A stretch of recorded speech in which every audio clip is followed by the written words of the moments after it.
ఓం నమో వెంకటేశాయ movie review. Annamayya, Sri Ramadasu, Shirdi Sai లాంటి భక్తిరస చిత్రాలను అందించిన నాగార్జున, కె. రాఘవేంద్రరావు కాంబినేషన్లో వచ్చిన మరో భక్తిరస చిత్రం ఓం నమో వెంకటేశాయ.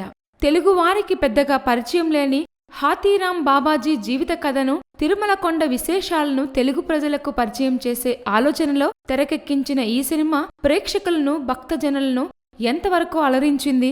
నాగ్ మరోసారి పరమభక్తుడిగా ఆకట్టుకుంటాడా?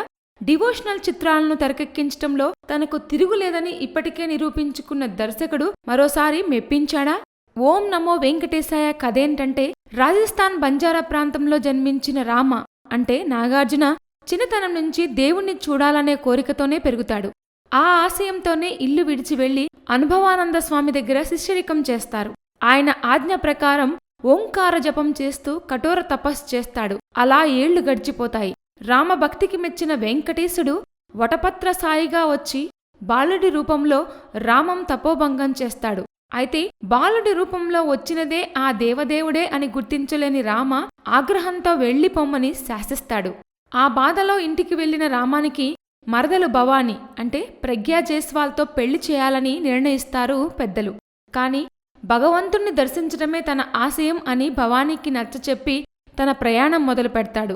గురువు ద్వారా ఆ రోజు తన తపోభంగం చేసిన ఆ బాలుడే తాను చూడాలనుకుంటున్న బాలాజీ అని తెలుసుకొని తిరుమల కొండపైకి చేరుకుంటాడు.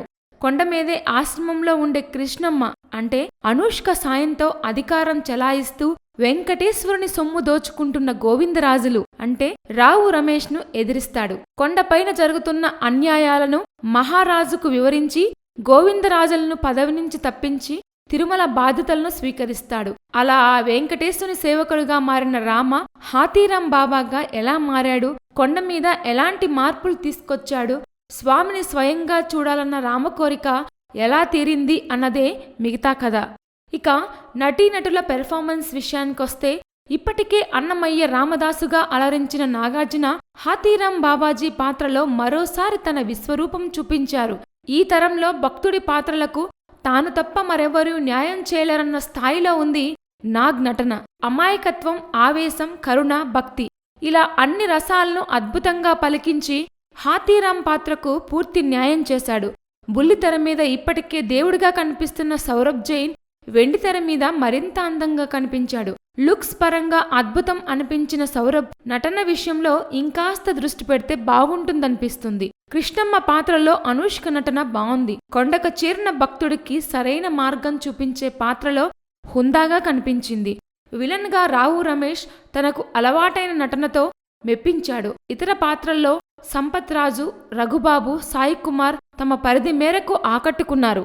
ఇక సాంకేతిక నిపుణుల విషయానికొస్తే, నాగార్జునను అన్నమయ్యగా, శ్రీరామదాసుగా చూపించి మెప్పించిన రాఘవేంద్రరావు ఈసారి హాథీరామ్ బాబాజీగా చూపించారు. చరిత్రలో హాథీరామ్కు సంబంధించిన విషయాలు పెద్దగా లేకపోయినా ఉన్న కొద్దిపాటి సమాచారంతో గొప్ప చిత్రాన్ని రూపొందించారు. అందుకు తగ్గట్టుగా కల్పిత పాత్రలను జోడించిన రచయిత భారవి చరిత్రలో ఔచిత్యం ఏమాత్రం దెబ్బతినకుండా జాగ్రత్త పడ్డారు. రాఘవేంద్రుడి ఆలోచనలను మరింత అందంగా తెరమీద ఆవిష్కరించారు. Cinematographer yes. గోపాల్ రెడ్డి ముఖ్యంగా 100 ఏళ్ల నాడు తిరుమలగిరులు ఎలా ఉండేవో, ఎంత పచ్చదనం ఉండేదో కళ్లకు కట్టినట్లుగా చూపించారు. ఇతర సాంకేతికాంశాలు కూడా సినిమా స్థాయికి తగ్గట్టుగా ఉన్నాయి. ఓవరాల్గా ఓం నమో వెంకటేశాయ తిరుమల విశిష్టతను, హాథీరామ్ బాబా గొప్పతనాన్ని తెలిపే భక్తి రస చిత్రం. Please subscribe. Hi, it's me Purna. Please subscribe.